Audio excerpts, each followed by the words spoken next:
Hey everyone, my name is Lynn Wilson and welcome to my home and welcome back to my channel. So today I just wanted to chit chat. I've been doing a lot of, I guess, changes in my thought process and changes in my life and changes in my home, and just lots of things been going on. You know, behind the scenes of every YouTuber, there is a person who has a life, and you know, life takes different paths and journeys and all that good stuff, and I'm on one of those right now. As a matter of fact, I'm speaking in a little bit at a ladies event, and that's one of the things I'll be sharing is the journey that I'm on and where I feel God is taking me and some changes I want to make. And it's all good. It's not bad stuff. It's just different. And one of the things has been my stockpile, my ever-growing, changing, evolving, sometimes annoying, and like you get sick of stockpile. And first of all, a stockpile is essential. For those of you that are Christians, the Bible talks about stocking up, preparing, storing up, however you want to word it. It also talks about the time, and I'm actually doing a personal study on Moses and the Red Sea and all the befores and the afters, and they collected manna only for what they needed in a day. So there's a lot to be said about storing up food. Do you do it only daily? Do you store for the future? As I've said before, and I'll say it again, my husband's key phrase in our home is always do things with balance. And I did a video a while ago, and I got a lot of heat for it. And I talked about, are you hoarding stuff? Are you hoarding? I didn't mean that you are a hoarder. My point was understanding for your own personal, you know, and I was sharing my story. You got to come to a point of when is enough enough? How much is too much too much?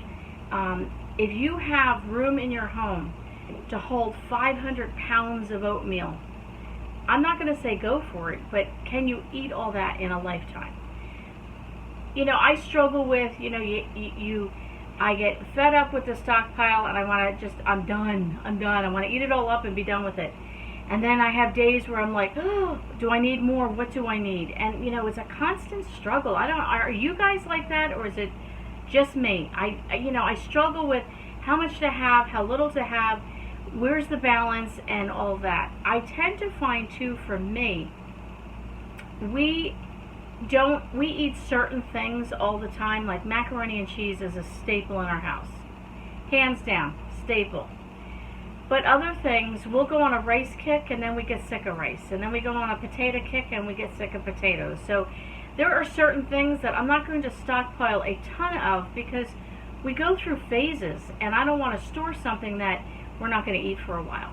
So I wanted to talk to you tonight about a couple of things, and one of the things is my 5 favorite things. I decided to just limit it to 5 because I could do my 5, 10, and my favorite 10, my favorite 25, and then to me it's just overwhelming. So I thought I'm going to start with a baseline. So if you've not started a stockpile, maybe you're getting a little rusty on it, maybe it needs a refresher course. You know, maybe you're in the same boat as me and you're evolving. I needed to take a step back and kind of think through what are some of the staples. Now, those things will change, and you'll see what I mean in a minute. But the staples that kind of give you a baseline for a meal. And I'm going to say dinner. Tea time over in England. You know, it could be a lunch meal, your big meal. Let's call it your big meal. Your big meal of the day. If you could only eat one meal per day, one good meal, and this is not fresh anything. This is not frozen anything. We're talking about stockpile. I'm sitting next to my stockpile pantry over here, and the things that you would store for the future. Not the things you're going to use this week that are in your refrigerator, in your vegetable drawer. You know, those types of things. That's a whole nother video. So what are the 5 favorite things from me? I would say I would start with a protein. We are not vegetarians, so if you are a vegetarian, you're vegan, or you know, anything along that line, you would just adapt this to your dietary needs and, you know, allergies or whatever you might have. But everybody needs some type of a protein. So however you get your protein, you would supplement in this area. Canned meat is something you need to have. If you're, we're not talking vegetarian or anything like that. So, follow me on this. You need a protein. If you're only going to eat one good meal a day, one big meal a day, you need to have a protein. Protein gives you energy. Protein, builds good strong muscles, good strong bones. It's good for the brain. How many of us sat down and have a good burger or some kind of meat, and you're like, wow, I feel like I can do this now. I can think more clearly. So getting canned meat, do they have to be giant cans? No. I've got canned ham, smoked ham, like chunks. I've got some corned beef here. You can get the canned ham. You can get canned chicken. You can get canned tuna. Whatever you want, whatever you like. Again, we get on kicks. We'll try something for a long time, and then we're sick of it. Then we got to move on to something else. So I like to have a variety in my pantry stockpile. I talked about having a fully stocked home on one of my videos. To me, a fully stocked home is having a variety of things. Then to me, you need to have some type of a side dish. We love pasta in this house. My husband and I enjoy potatoes. Again, we're not getting fresh potatoes because that would be something that you would keep in your produce drawer or whatever. I'm talking about things that you would store in your stockpile pantry. A potato. Maybe some type of a rice. Whether you want white rice, you want the box rices with the flavoring, you want whole grain rice, whatever you want to do, couscous, anything along that line. Something that you could use as a filler, as a side dish. And I'm not big on instant potatoes. It's not really my thing. You can doctor them up. You can add some sour cream. You can add cream cheese. You can add butter. You can add chives. You can add cheese. They have a fake taste to them, I guess you'd say. So just this by itself, not so much. Maybe put a gravy on it. But it's a good filler. You want to have that along with your meat. Now, in addition to that, you're going to want to have some type of a vegetable. I prefer to always go with a green. You always got to have your greens, right? So I would probably make sure in my stockpile I have a lot of green things, whether it's peas or green beans or something along that line. You can get canned spinach. Not big on canned spinach. I love fresh spinach and frozen spinach. But again, this is your home. So whatever you and your family enjoy eating, that's what you want to have. And in addition to that, again, variety is the spice of life. Maybe have some canned corn, maybe a mixed vegetable. So if you're not really just into green beans, you can get a mixed vegetable, and you can get the green beans and the potatoes and the corn. But variety, again, having a few things in the home. Another thing I would do is some type of a sauce or gravy. I would stockpile something like that because you want to be able to pour it over pasta, pour it over meatloaf, have a gravy over the potatoes, something like that to bulk it up. And the other thing is I would have a seasoning of some sort. Obviously salt and pepper is probably the most common. This is called Complete. I love this, I love this, I love this. I picked this up at the Dollar Tree a number of years ago. I'm hooked on it. I now see it in Walmart. I never saw it before. You don't need a lot of this, and it goes a long way. It does have salt and pepper in it, but it has like paprika, it has onions and garlic. It has a ton and ton of vegetables and flavoring. So if you're just like, I don't have a lot of room, go for a seasoning that has pretty much everything in it that you don't have to worry. So my 5 favorites would be a canned meat, a canned vegetable, some type of a side dish, a rice, pasta, or potato, some type of a sauce, gravy, some kind of an embellishment, let's say. And then, of course, something like a seasoning to just flavor it up a wee bit. Now, I had a video a while ago on how to start a stockpile on $5. Now, at the time, Dollar Tree was only $1, so you could take those $5 and go to Dollar Tree. In New Jersey, there's no tax on food, so it would literally be $5. Now it's $1.25. So basically, you're going to get one less product. But there are other stores. You can go to Walmart, and you can get canned goods. You can get a can of vegetables for 50 cents. So you can still do that. You can go to Dollar General. They have a whole dollar section at Dollar General. So you can still start a stockpile on $5. As a matter of fact, behind me, one of the viewers, and I still have this up here, sent me a beautiful card with $5 because of that particular video. And this is still hung on my wall next to my stockpile. And I honestly, I don't remember her name. It's inside the card. But if you're watching this and this was from you, I still treasure this. And starting a stockpile is a necessity. Now, food prices are going up. We can't control it. There's only so much you can do. But what you can do is be a smart shopper and look for the dollar items. Look for things. I was listening to a radio program on the way to work today, and it's one program I love listening to. It's all about finances, and they just talk about everyday stuff. It's nothing like so, up there that you have to have a degree to understand. But the one thing he was saying is, forget putting money in the bank. He said, invest your money in food. And he said, now, he was saying that, he's not telling you not to put money in the bank, but I understood what he was saying, that if you are just stocking money away, really, your money's not going to be worth as much as this product that maybe was, say, 50 cents, and then next month it's 60 cents, and maybe next year it's 89 cents. If you bought it now, you're actually investing in your own household in terms of keeping the price down on food while you can get certain things on sale and stocking up. That's not to say you should not also have your emergency fund, start paying your bills off, and leaning toward being debt-free and all the rest. We're on that journey ourselves. We are working toward it. And, you hit your bumps in the road and you just got to keep going. The other thing I wanted to mention to you is that this is just these particular pantry items in here.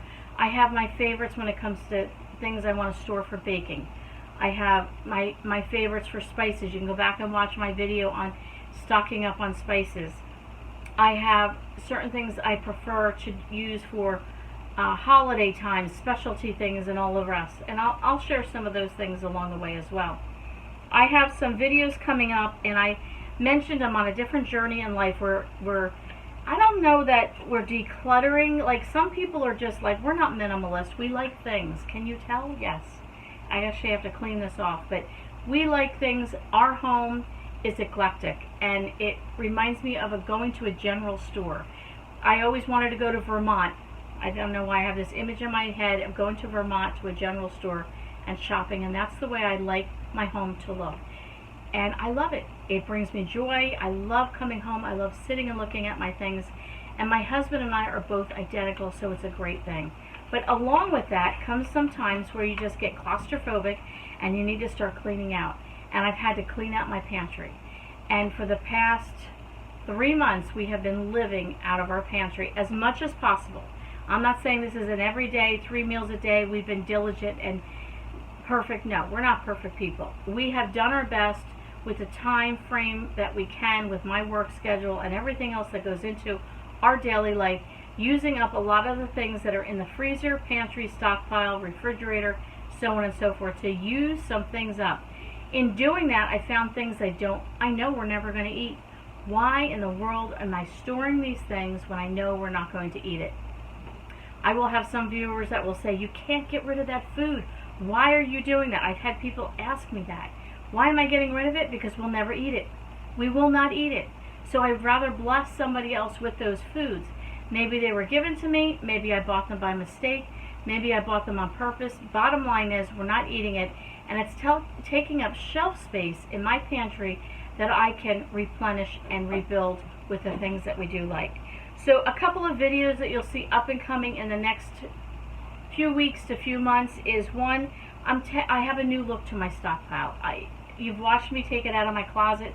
I had it in there for years. That's where I started showing you my stockpile videos. Moved it to one type of shelving, tweaked that shelving. I've moved it again. I've changed it around. I've completely revamped.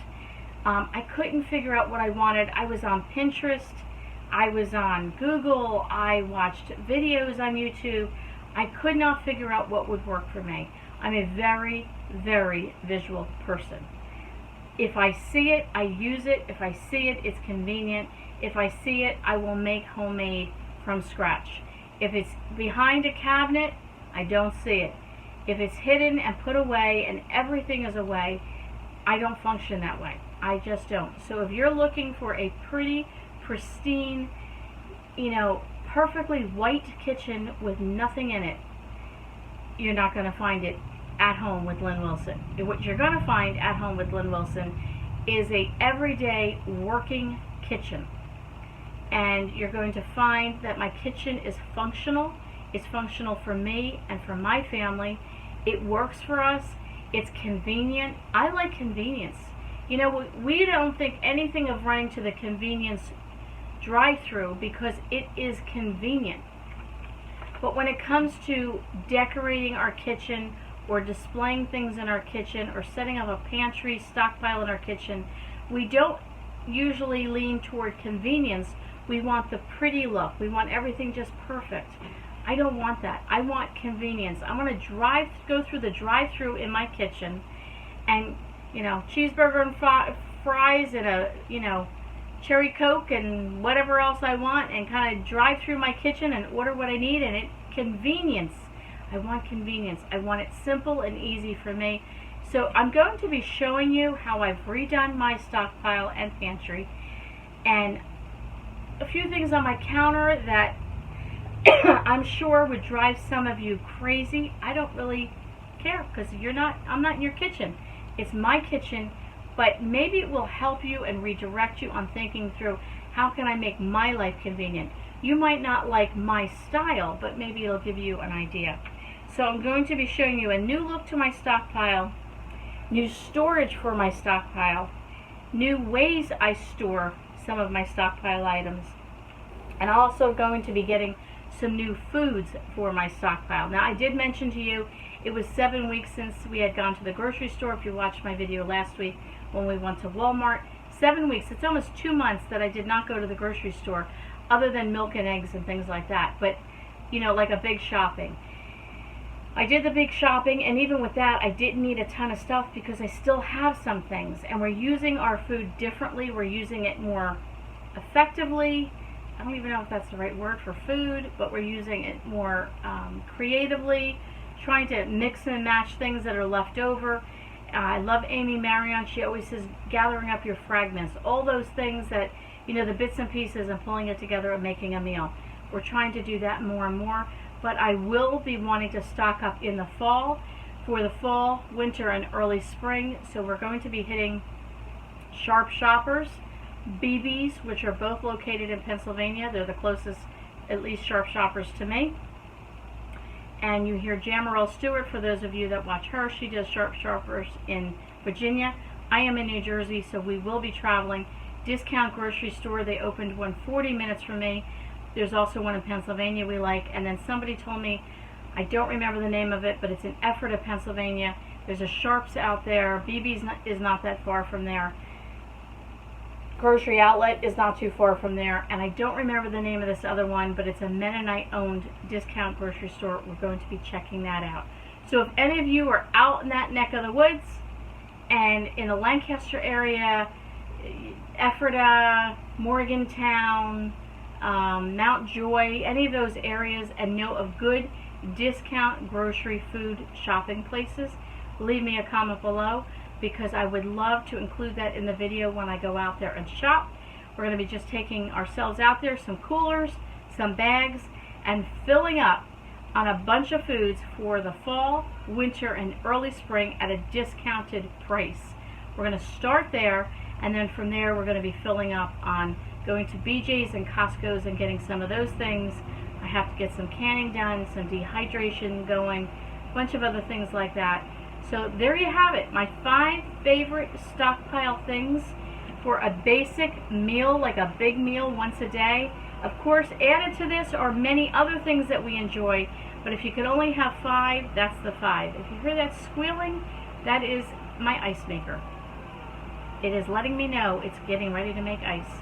So thanks so much for joining me tonight. I'd love to hear from you. Leave a comment below, and we'll catch you all on the next video.